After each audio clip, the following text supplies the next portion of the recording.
Olá, turma do terceiro ano, ensino médio, terceirão aí, né? Acabando já, logo, logo, né? é, Acabando aí já a escola, vou indo para a faculdade, tá?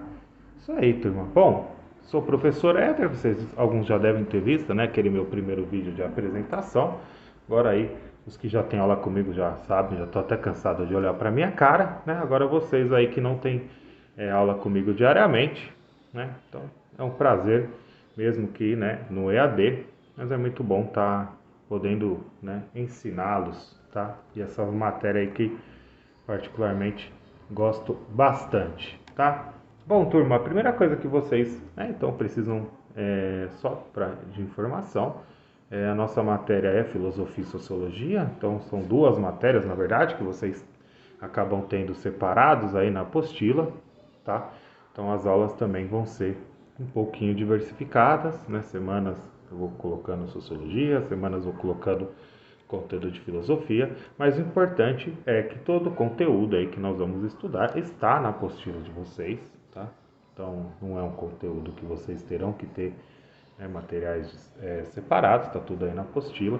Eu vou disponibilizar, além das videoaulas, os vídeos também que também temos aqui no Positivo, para ajudá-los aí, né, na compreensão da matéria. Bom, hoje eu vou fazer a introdução para vocês aqui do conteúdo de sociologia, tá? Para quem está sem apostila ainda, eu acredito que não devem ter muitos casos, faça igual que eu estou fazendo aqui, eu uso, né, a apostila pelo próprio portal, né, do Positivo. Então, tá aqui para vocês também, né, para não deixar de acompanhar, tá bom? E aí, qualquer coisa, eu já estou nos grupos, né, pessoal da Penha, já estou nos grupos ali, né, de vocês.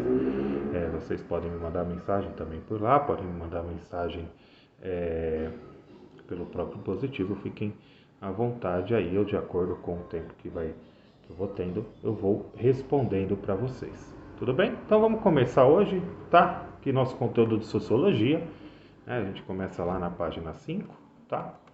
Bom, e aí fazer só aqui uma pequena lembrança para vocês que a sociologia é a ciência que estuda as relações sociais, tá? E é isso, né? Ela busca as causas, as consequências, né? Da relação do homem, né? Nesse meio social aí, né? As ações, né? É uma ciência importante que analisa as mudanças também que a humanidade vai tendo, né? Com o passar dos anos, né? Então, é uma ciência que está sempre aí nativa, né? Não é algo que você vai estudar, né? Que, nossa, né? Lógico, filosofia já vai falar um pouquinho mais para trás, né? Mas a sociologia é algo ainda muito presente e, diga-se de passagem, muito importante para entender essas mudanças de comportamento aí, tá? Bom, esse primeiro capítulo, né? Esse primeiro capítulo na verdade não, né? Esse primeiro bimestre na parte de sociologia, o nosso foco vai ser na área de sociologia política, tá? Eu acredito que vocês devem lembrar, a sociologia estuda várias áreas, tá? Então, uma das áreas da sociologia é a parte política, né? E aí ela vai analisar e explicar os fenômenos políticos, tá? E aí, obviamente, de acordo com a sociedade, tá? Nesse primeiro momento, nós vamos estudar aqui dois conceitos, tá? São os conceitos do Max Weber, tá? Que é o conceito de poder e o conceito de dominação, tá? Bom, básico aqui dos dois conceitos. Poder, né, é a imposição. Eu imponho as minhas vontades. Existe uma probabilidade disso acontecer, daquela pessoa seguir aquilo que eu quero, né? Já a dominação, ela é uma aceitação. Então a pessoa, ela aceita aquilo que eu digo, aquilo que eu acredito, e ela muitas vezes não questiona, tá? Então, né, é importante aí que se perceba, né, a diferença, né? Olha, tal pessoa é poderosa, né? Mas até o quanto que isso, né, esse poder dela é referente ao quê? Por exemplo, a condição financeira, porque ela é rica, ela é poderosa, ou porque ela é influente, né? Mas nem sempre é assim, tá? Que ocorre, né? Por exemplo, se você for pegar, na questão da dominação, ela é muito mais perigosa se você for analisar do que a questão do poder, tá? O poder é uma forma específica de convencer alguém a fazer algo e de que outro modo não faria. E na dominação não há a imposição. Estou lendo aqui os conceitos, tá? Não há imposição da vontade, mas uma relação social de mando e obediência. Olha aí, a pessoa que tem o poder, ela pode tentar forçar os outros a seguir aquilo que ela quer, usando a força, né, de acordo com o cargo ali que ela ocupa. Já na dominação, não, a pessoa muitas vezes ela nem sabe, né? Ela acaba sendo tão dominada, né, na questão psicológica mesmo, de que ela acaba seguindo aquilo ali de olhos fechados, sem muitas vezes ter a própria opinião dela sobre determinado assunto, tá? Vocês depois, mais para frente aqui nesse capítulo, vocês vão ver os tipos de dominação, e vocês vão ver, por exemplo, né, a questão da dominação religiosa, dominação burocrática, vocês vão aprender ainda sobre isso, tá? Bom, que nem a gente falou aqui, né? A questão do poder é uma probabilidade, não significa então que ele vá conseguir impor a sua própria vontade. Porém, né, dentro dessa questão do poder, nós temos, né, os recursos que determinados grupos de pessoas podem fazer. Por exemplo, quando a gente fala na questão política, tá? A gente pegar aqui um exemplo, né, o político, por exemplo, né? Ele tem um determinado poder e ele tenta impor, né, aquilo que ele considera como correto, né? E é óbvio que nem sempre as pessoas vão seguir aquilo, tá? E aí eles têm o equipamento, o aparato para eles fazerem com que aquilo que eles querem seja obedecido, né? A gente pode citar aqui, né, um exemplo bem simples para vocês, né? O Estado tem a polícia, né? A polícia os policiais são os representantes do Estado, né? Então, quando determinada coisa não segue, né? Por exemplo, agora a gente está tendo aí, né, os fechamentos, né? Então, as pessoas, o Estado tem o poder de mandar fechar, mas as pessoas não querem fechar, né? Então, o Estado tem como impor isso. Então, por exemplo, né, utilizando a polícia, dando multas, entre outros, tá?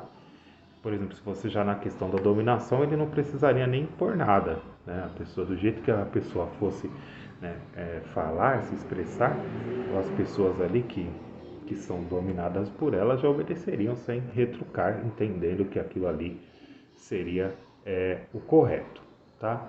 Bom, você tem um conceito bem interessante que o Weber fala, né?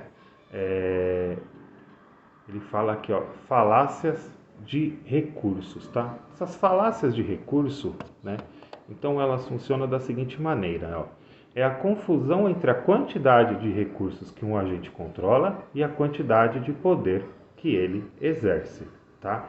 Então olha só que interessante, a gente vai conseguir avaliar aqui alguns exemplos, né? E um exemplo assim que eu achei bem interessante aqui, tem os dois exemplos que estão aqui, na verdade, são bem interessantes na apostila, para quem está aí é a página 7, tá? Quem quiser estar lá acompanhando, que é a questão política, né? Então, por exemplo, na relação política, você vai estar lá no parlamento, no Congresso, né? Ele não tem, não, por exemplo, um deputado, quando vai votar um projeto, não se avalia a quantidade, por exemplo, de dinheiro que esse cara tem, né? Ou, por exemplo, a patente que ele exerce, né, no Exército.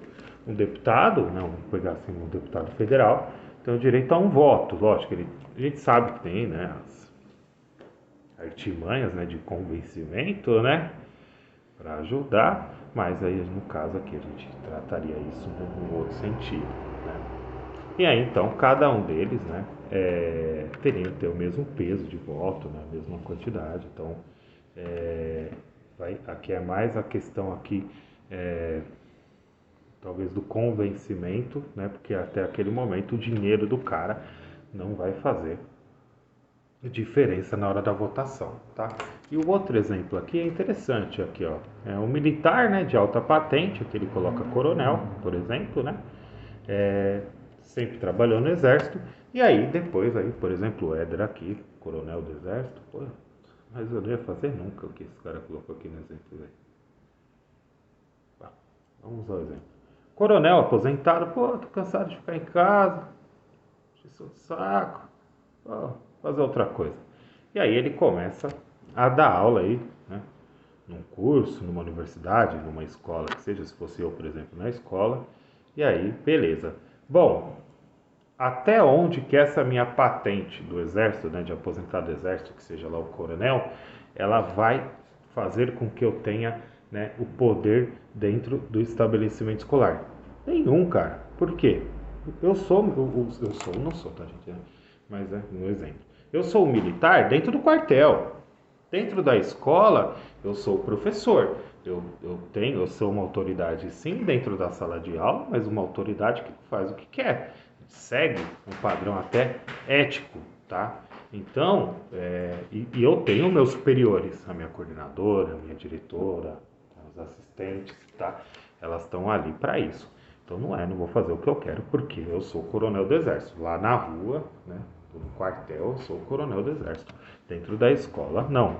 Então ele tem que seguir com as regras como qualquer outra pessoa, tá? Então aqui para vocês verem também nessa questão assim, né, de poder que você acaba não tendo, né, mesmo tendo, né, entre aspas, um poder, você em algumas questões aqui ele não funciona, tá? Então esses são os primeiros conceitos que nós vamos ver, tá? Bom, uma outra coisa também que é importante, que isso daqui vocês vão acabar vendo também, porque nós vamos estudar a questão política brasileira no segundo capítulo, que é bem interessante, tá? Não é segundo capítulo, é capítulo 18. Agora de cabeça eu não lembro, né? É o segundo capítulo do bimestre, né? E aí aqui, por exemplo, ele vai citando, né, mais outras coisas aqui, né? Ó. As decisões relativas à esfera da economia devem ser essencialmente técnicas, que não devem sofrer a influência de interesses políticos nem ser objeto da luta político-partidária. Tá? Também já deve ter lido várias vezes nos jornais que as empresas privadas são um mundo separado da política, que se situam no domínio próprio, o mercado, e o que o Estado não deve, sob hipótese alguma, interferir na administração das empresas, assim como os donos não devem participar da política. Bom, que também a gente sabe que realmente não é assim que funciona, né? A gente sabe que muitas empresas patrocinam, né, os candidatos, né, na eleição, né, investem dinheiro para a eleição de candidatos, porque esses candidatos, né, dentro do Congresso vão defender ali, né, vão lutar aí pelo que eles acreditam, tá?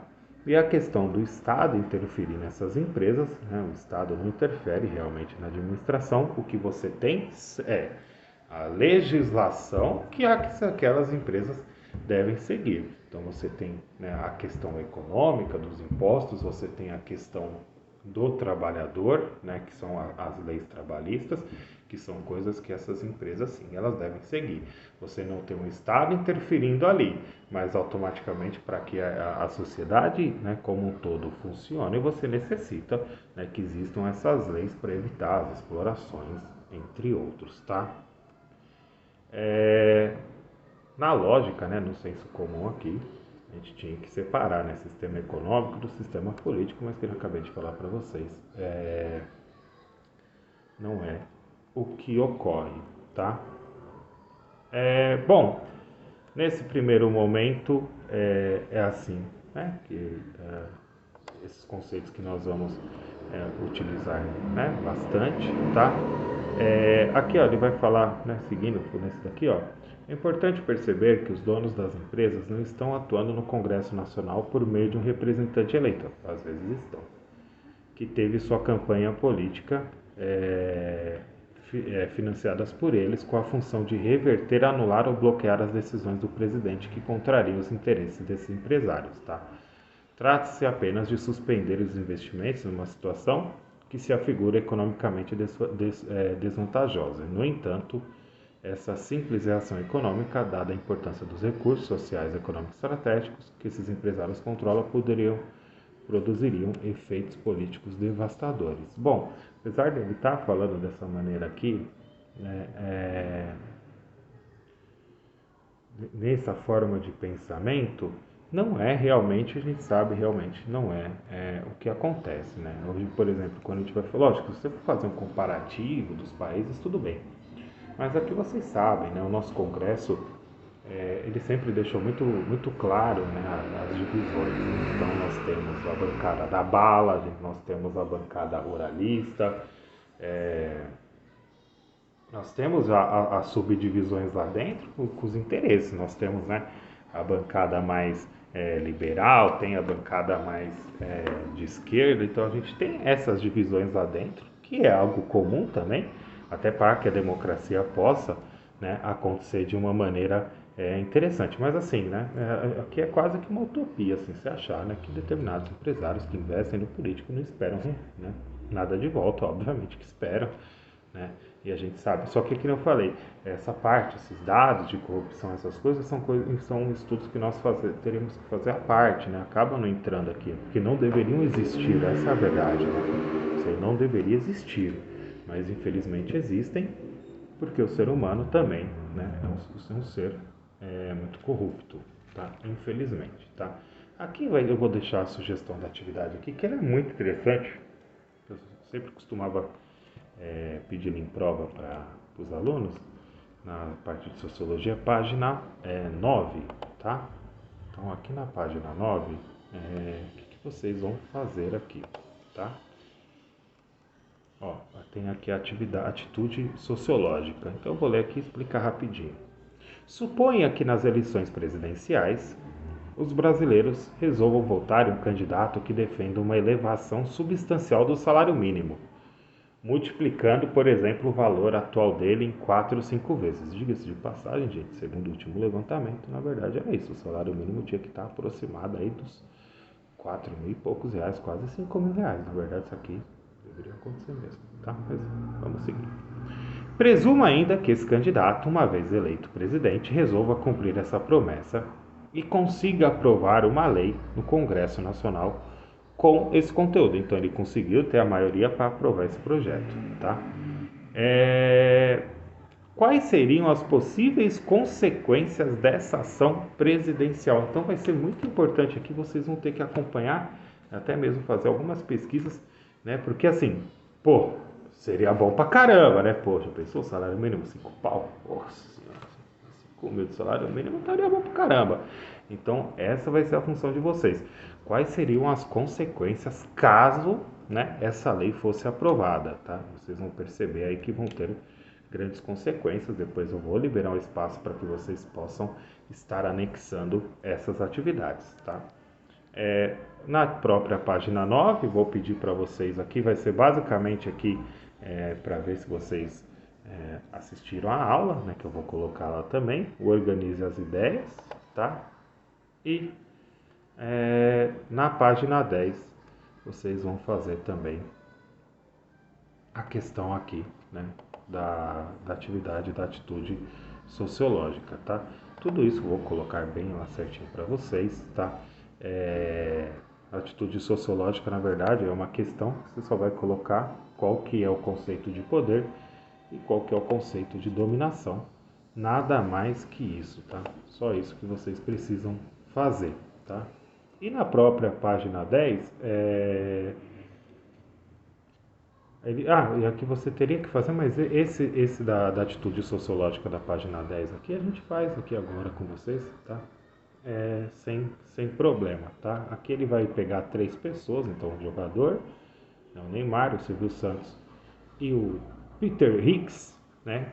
E aí fala assim, né, avaliar aqui, ó, se eles têm recursos de poder semelhantes, né? Então, se o poder deles são semelhantes. Bom, por exemplo, né, dentro, né, da questão do poder, e aí aqui a gente fala não só a questão do dinheiro, né, mas, por exemplo, dentro da questão do poder deles aqui, né, eles atingem áreas diferentes, né? O Neymar, até pela questão de ser mais jovem, né, ele tem um poder de influência em cima, né, das pessoas, tá? O Silvio Santos, ele é um cara midiático, mas ele já não tem, né, já não consegue atingir tanto assim, né, esse grupo mais jovem, né? E o Peter pô, ganhador de Nobel aí, pô, cara da, né, Nobel de Física, para quem gosta de The Big Bang Theory aí, ó. Bom, fantástico. Dentro, por exemplo, né, da comunidade científica, tenho certeza que nessa questão de poder, por exemplo, o Peter tem muito mais poder do que o Silvio Santos e o Neymar, né? Já em outras áreas, a questão, né, por conta, né, da pessoa que é, né, o Neymar e o Silvio Santos acabam tendo mais poder aí do que o Peter Higgs, tá? Então é isso que vocês precisam entender, tá? Bom, até que ficou um pouquinho mais longo do que eu queria, tá? Vou deixar lá tudo escrito bonitinho, né? O que vocês vão fazer. Vocês, a princípio, vão fazendo na apostila de vocês ou no caderno, que posteriormente vocês irão me entregar isso, tá? Bom, é isso, terceiro. Tamo junto. Obrigado.